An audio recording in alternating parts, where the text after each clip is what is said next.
Ask the Premier. Premier Brad Wall checks in. Sometimes if we are in the same city, he will come in studio. Other times he will join us on the phone, sometimes in transit. Somebody else will be driving. He'll be on the phone for the hour. Other times, his home office in Swift Current, his office at the legislature. It doesn't matter where we find the Premier. He's here for an hour, and the session is called Ask the Premier. We take your calls. Any questions you have for Premier Wall, he tries to answer them. Sometimes he takes your question on a follow-up basis. So every time he's here, we'll have a couple of follow-ups as well from his last session in September. Let's go to Swift Current now, where Premier Brad Wall joins us. Premier, thanks for taking our call. Morning, John. Let's begin with the big development for you this week, the Saskatchewan Plan for Growth. Why did you do it, and why now? Well, a couple of reasons, really. We've seen a lot of growth in the province over the last number of years.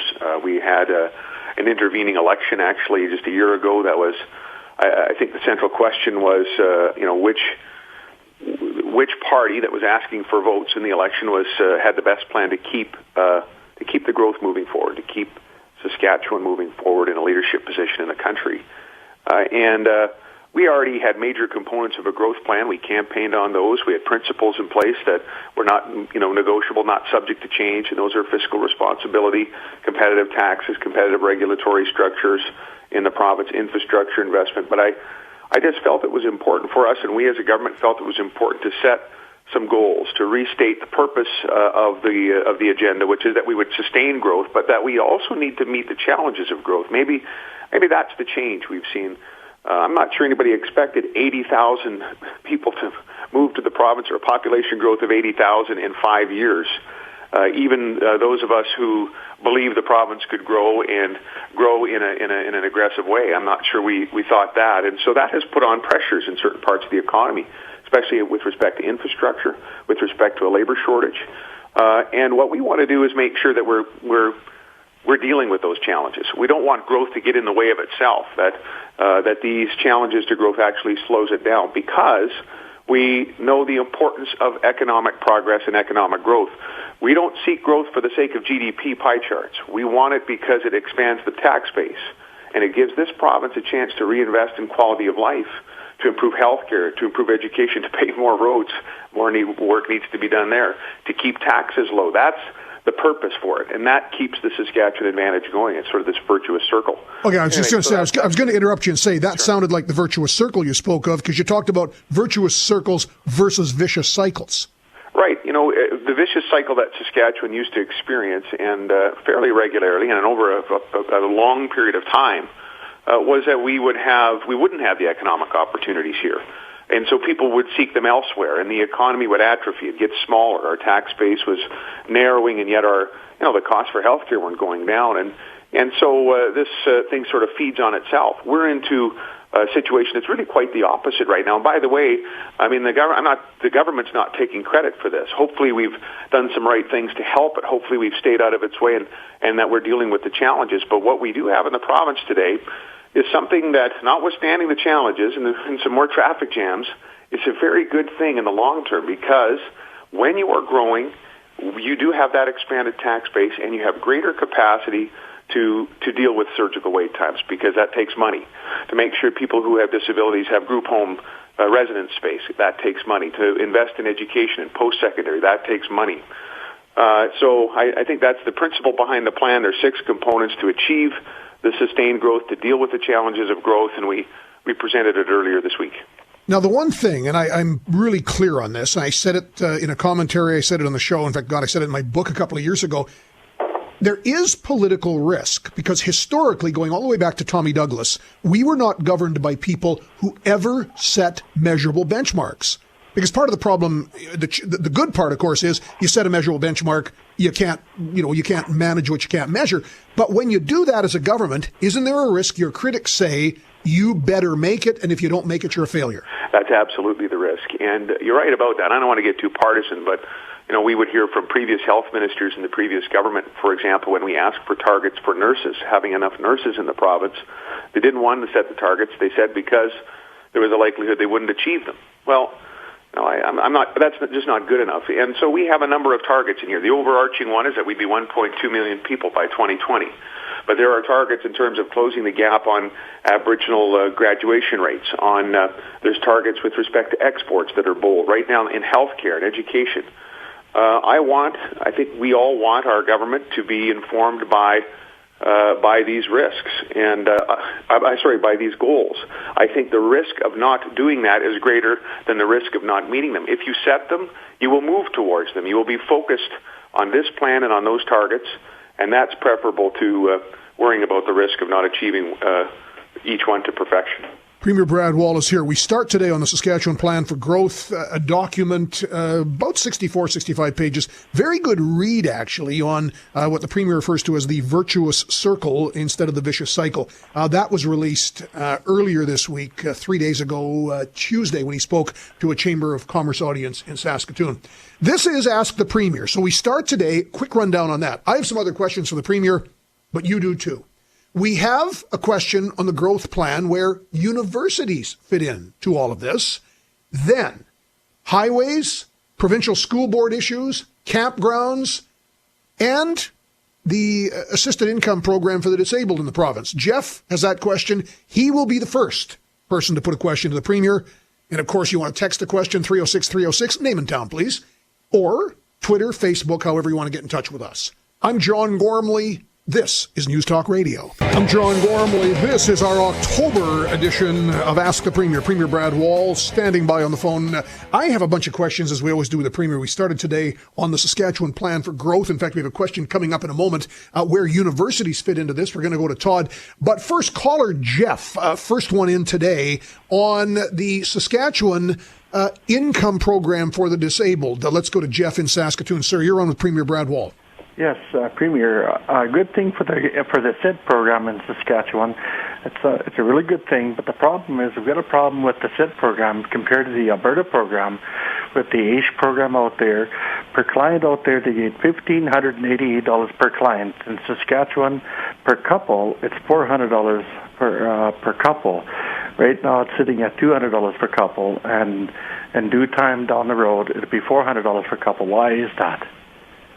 Well, you're right. We have increased this substantially. Two steps that we've taken here. There never used to be a Saskatchewan Assured Income Disability program in the province. It used to be that those who had disabilities were simply on, quote-unquote welfare. And that sector and those advocates came to our government early on in our term and said, we'd like to have this change. This is not welfare. It's not necessarily temporary. This is about income support, and we'd like the program name to be changed. They didn't necessarily ask for additional resources at that time, but they wanted it to be changed. So in the last election campaign, we actually promised to increase the support, not just the change in the name and the change in the sort of the depiction of the program. And so now we have increases for persons in residential care. They'll increase by an additional $100 a month. For single individuals, their increase will be $350 per month. And couples, the benefit increase will be $400 a month. So that's the cumulative increase, not just the total amount of the income support. Oh, okay, because that sounded like, right. Yeah, so the increase goes up by $400. Right. Here's the other thing that's happened. We have an excellent assessment process to use to help determine those who should be a part of the program. And we think that as many as 7,000 additional individuals are going to qualify for the program now for a total enrollment of about 10,000. So that's a huge increase. And, this program's rolling out. We've kept the promise. The increases are coming in place as we've committed to. And we're going to be in a much better situation in terms of those who have disabilities in the province than they've been. Now, there's programs in other provinces that could be a little bit, more generous in certain areas. But we have an overall objective and target to make Saskatchewan the best place in the country in terms of those who have disabilities or their families. Premier Brad Wall is with us. This is our October session of Ask the Premier. Todd, you're on with Premier Wall. Read the growth plan. Hi, Mr. Premier. With the universities, in your growth plan, there was one tiny little comment about the universities, I forget, in regard to some sort of plan in the midway of the plan. Currently, the U of S is looking for big cost efficiencies of, I think, something like $10 million a year. and they're suffering from sort of these cutbacks so they need to find this money to make up for their shortfalls. And I'm just wondering, is the government de-emphasizing the importance of universities right now, or what? Because it's not really mentioned in the growth plan. Well, it is actually, because the innovation agenda for the province is going to be driven at our universities. And I don't think there's been a government in recent history that has invested more in the innovation hubs at our respective universities. Increases for the Petroleum Research Center at the University of Regina. Certainly a brand new Nuclear Science Innovation Center, now named for Dr. Sylvia Fedorik, for $55 million at the University of Saskatchewan. Continued increase in investment in the synchrotron there, which is part of the innovation agenda, and an announcement that we're going to establish a Global Food Security Institute there, in addition to the agriculture research that happens. I'd also point out there that Todd mentioned or referred to cuts. I can tell you that at the University of Regina, the funding in 07-08 when we took office was $75 million. The funding now 2012-13 is $102.8 million. That's a 37% increase in that period of time. At the U of S, $211.7 million, now $309 million, 46.2% increase. So universities will continue to play a huge role in the growth plan. And yes, we hope that all the third parties who get taxpayers' dollars are undertaking efficiency reviews for efficiency, that are applying lean techniques in government. Municipalities, school boards, health boards, universities. We are, as a government, we're seeking to reduce the size of government by 15% in terms of FTEs, full-time equivalents, over 4 years. We're also applying lean across ministries so that we can ensure that we are using the taxpayers' dollars effectively and efficiently. And we're hoping all the third parties that receive a lot of government money will do the same. Premier Brad Wallace here. This is Ask the Premier. Okay, where do we go? Let's hit the next caller in line, who would be Greg in Tompkins. Sir, you're on with Premier Wall. Good morning, Mr. Premier. I'm wondering, I know you guys or your government has put money into upgrades at provincial campgrounds. How about expansion? Is there any plans or what's happening? Well, there are. It's a great question. We've put a lot of money into parks, significant amounts of investment made. We campaigned on it in 2007 and again in this last election, a campaign for another capital investment in the parks. We've electrified over 1,000 sites. The plan is to do more of those across the province. But they are still very busy. And so we're looking at the establishment of another provincial park. Actually, there'll be a little bit more news about that this fall. And within parks, although the boundaries provide some limits, I think we're always exploring the opportunity to expand within parks in a reasonable way. And, I don't want to get into any specifics, but, for example, close to not far from Tompkins anyway, at the landing, there might be a chance for some additional capacity there.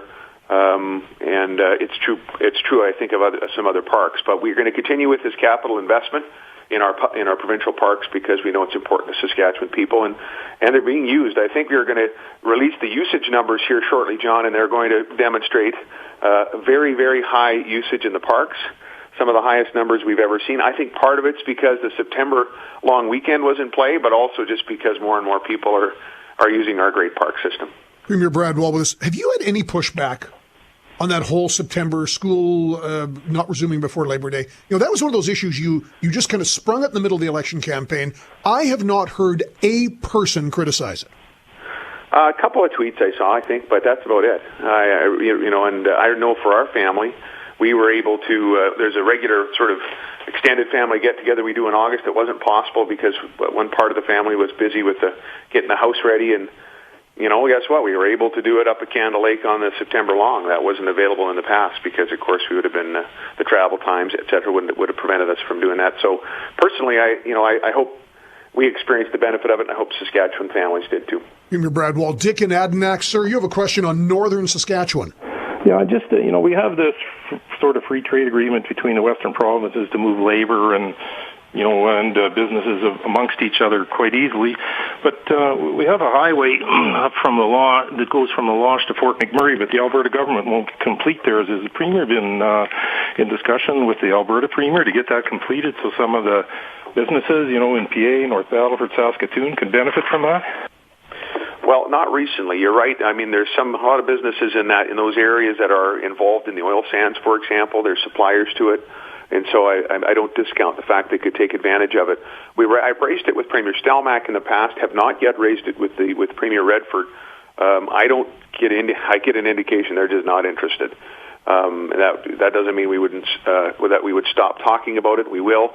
By the way, in the growth plan, we announced the specific project we announced is Highway 914 in the north in the Athabasca Basin, an important connector between some uranium mines and also just an important road. That's a $30 million provincial investment. It'll be matched by the industry, by the way. Cameco, the uranium company, and other uranium interests, I think, are providing the other $30 million. But with respect to this road, it is an Alberta side issue, and we haven't got an indication from them that they're interested in moving on it. Premier Brad Wallace here. This is Ask the Premier. When we get back, we'll go to the tweets, the texts, and some of your questions, as well a lot more calls. I'm John Gormley. This is News Talk Radio. I'm John Gormley. Welcome back. Hey, the Friday edition, the week's ultimate open forum, top of the hour. Movie Neil McLennan. Rider prognostications brought to you by our friends at Bath Fitter. A lot of stuff on the go today, but right now we are midway through a monthly feature here we call Ask the Premier. Saskatchewan Premier Brad Wall with us from his office in Swift Current this morning. Premier, before we get back to the calls and the questions, you often bring follow-ups where you might not be able to find an answer in a particular show. You have a couple of follow-ups today. A couple follow-ups indeed. One from the last show we were on, and it was from a caller who's had a question with respect to the Prairie Shelter Belt program in the Agroforestry Development Center at Indian Head. That's a federal government center, and the federal government has announced that they are going to be basically closing it down or getting out of that particular center. The center management was given till mid-August. The question was, what is the province's response to it, by the way? And we know that the center management was given until mid-August to find a buyer. And we understand there are a number of parties that have come forward interested in purchasing the center, including some established nurseries, some nonprofits, as well as an employee group and First Nations. By the way, the federal government has now extended the process to February 1, 2013. Provincially, though, we won't be getting involved. Obviously, we'll be watching and hoping that there's a transition to one of these groups, but the direct answer is we're not going to be getting involved with this. The other question was from actually back a few months. Ian and Delisle had asked about Highway 45. It had been on a list for some major repairs for years, and he's right, it was. About 10 years ago, Highway 45 was scheduled for some repair work under a federally funded program that targeted highways that are used to haul grain. But the program expired in 2006, and the government of the day hadn't got to that particular project.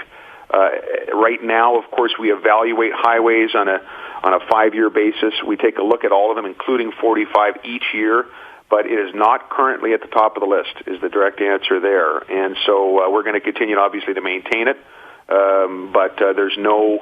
it's not on the list for major repairs, is the answer for Ian, who was right about it being on the list of a federal initiative about 10 years ago. Premier Brad Wallace here. This is Ask the Premier. Let's get back to your calls now. Regina caller Mike. Mike, you're on with the Premier. Yes, I wanted to ask him why the province doesn't pay a bigger portion of the school tax, like on the property tax. Like we're just taxed to death here.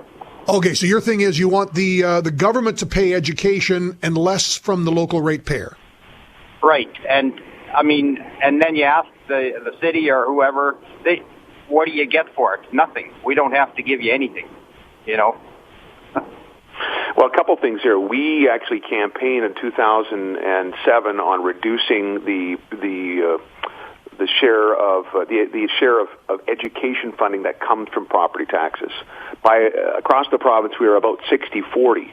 We're very close to 50% now. So that is significant tax relief. What we've done is assumed literally hundreds of millions of dollars worth of education funding and taken it from property taxpayers like Mike in Regina and others. Now, the municipal portion, of course, that's up to municipalities.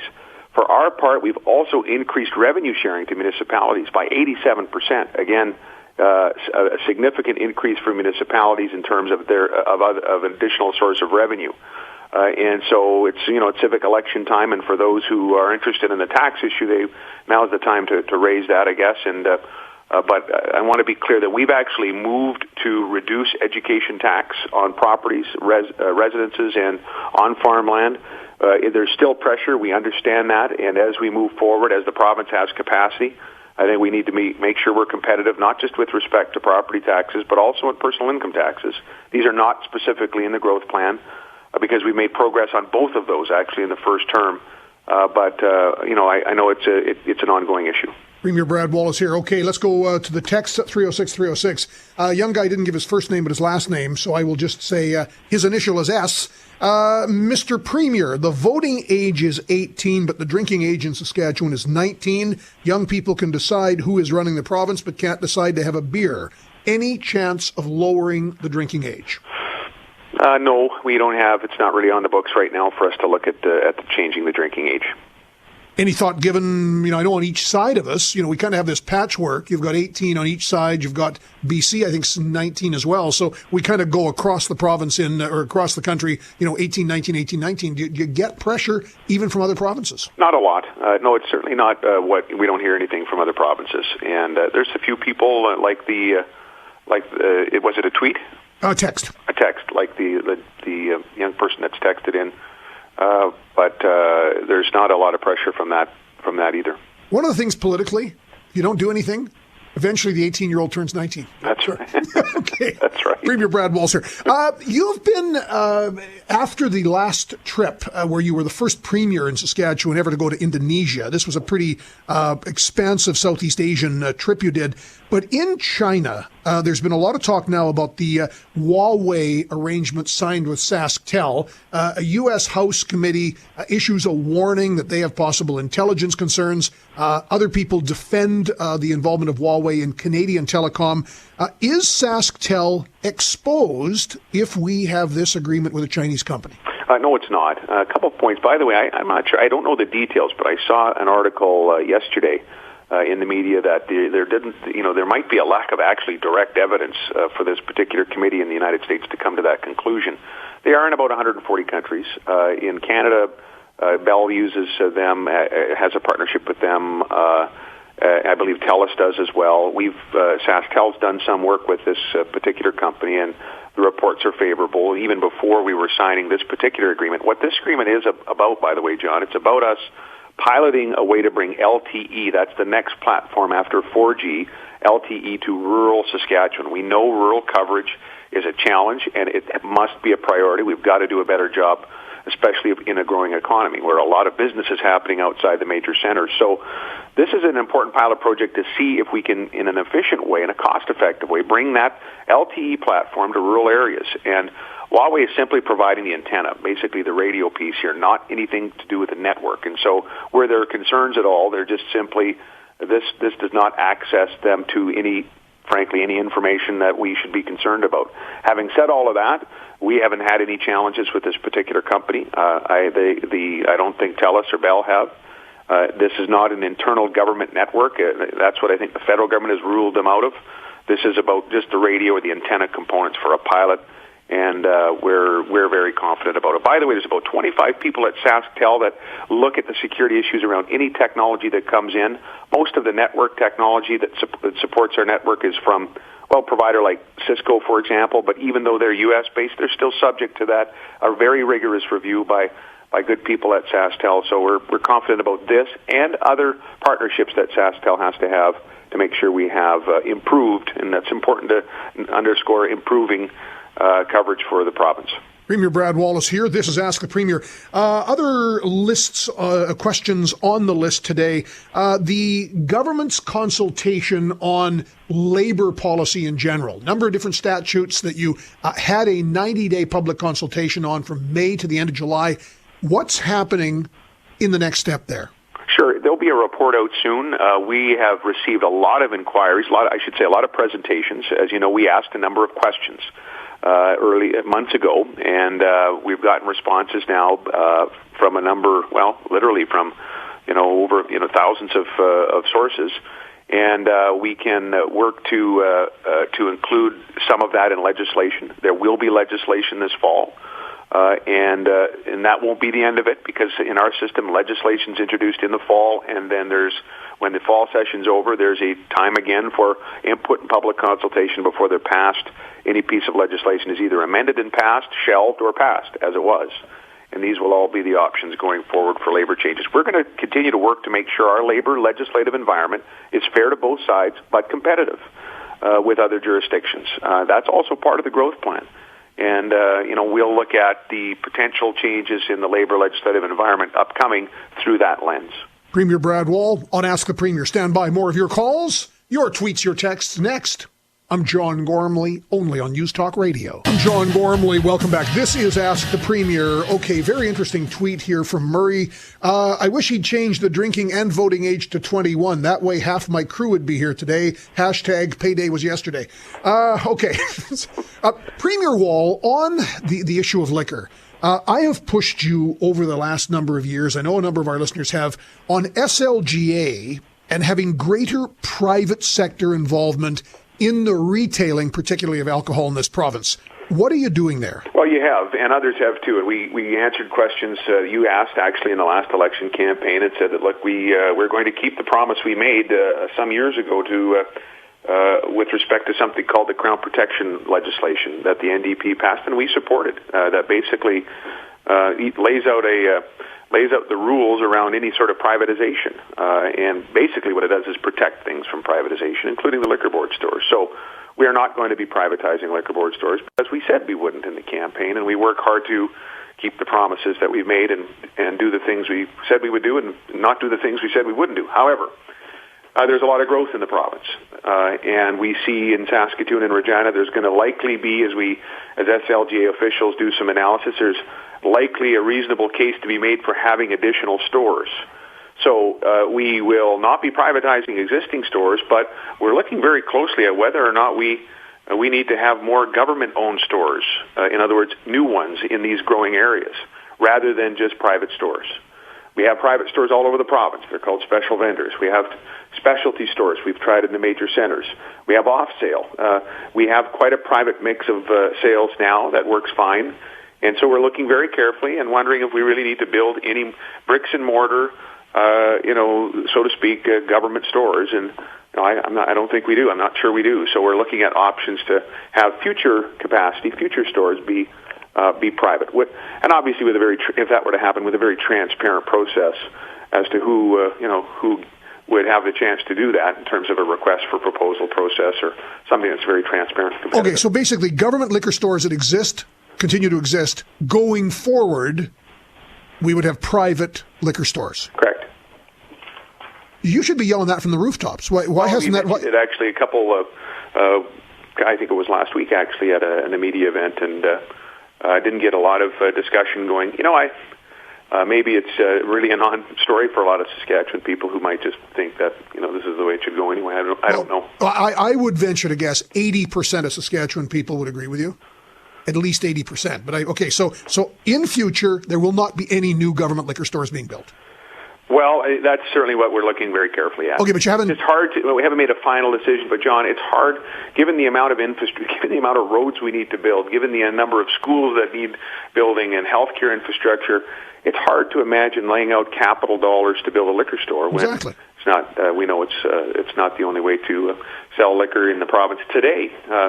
So there might be some common sense alternatives here in ways that we are still consistent with the campaign promise we made. Premier Brad Wall here. Ask the Premier. Jen in Saskatoon, you're on with Premier Wall. Hi, good morning. I have a question for the Premier in regard to the choices that were made in the Education Ministry in past years in regard to reducing funding for educational assistants in classrooms, which were to be replaced by a promise of additional psychologists and speech pathologists and occupational therapists. My son is autistic. He's in grade 4 at one of the larger schools in Saskatoon. He has bladder and bowel control issues, and there is not funding for him to have full-time support in his classroom. He only has support until noon, and then he is on his own in the afternoon. There are 2 children in his classroom who are autistic. The other 27 kids in that class, I suspect, are suffering because the teacher's attention cannot be equally divided. There's been no additional supports from outside the school in terms of speech paths or OTs. And I would like to know if there's been enough political capital spent on this that you could reinstate some of that funding because our children are suffering for it. Well, I just need to be clear here, and this is obviously a very important issue, and this particular case is obviously very, very important. So I don't want to downplay that at all. But I do need to be clear. We've increased the operating dollars for our school boards, and significantly over 4 years. And school divisions make certain decisions with that, and I'm going to get to the Saskatoon situation in a moment here, because enrollment numbers are in, and there might be the real necessity to help out because of the pressures of growth, and also our desire to want to accommodate students with special needs, and that's what we're talking about right now. But I also do need to say that in 2011 and 12, and part in response to this, is there were 3,423 educational assistants in the province. That's an increase of 170 across the province. And in each school division, I can't speak to the numbers in each one. Maybe there are some changes. So the shorter answer is yes, we are looking at this issue. Yes, we want to complement educational assistance with other professionals so that the overall complement is there and, frankly, better. In the case of Saskatoon, we know the enrollment numbers are in. We know that we also have growing settlement issues, English as a second language issues, and we've said to the school division that when those numbers are in, we'll look at what can be done to provide more support where it's clearly needed. But in that regard, we have moved on the educational assistance front to some degree, and we're all working on the other complement. But again, school divisions are going to make decisions as well. Premier Wall, we are, of course, every time you're on, phone lines are jammed. I did not get to every caller. As far as the timetable, I asked you about the Labour moves you say to be introduced this fall. When does the Ledge get back? When is the throne speech, and what can we expect to see and hear? We're back next week. On Thursday is the start of the legislative session, and I've reminded your listeners of this before, but we should always remember what Mark Twain said, which is something like, no man's life, liberty, or property are safe when the legislature's in session. Nonetheless, it is back in business on Thursday. Okay, so throne speech will start that, and then a throne speech, of course, is where you lay out what we can expect to see. If the speech from the throne looks a lot like the growth plan that we unveiled Tuesday, no one should be surprised. Premier, thank you for this. See you next month. Have a good day. Premier Brad Wall with us, our monthly session of Ask the Premier.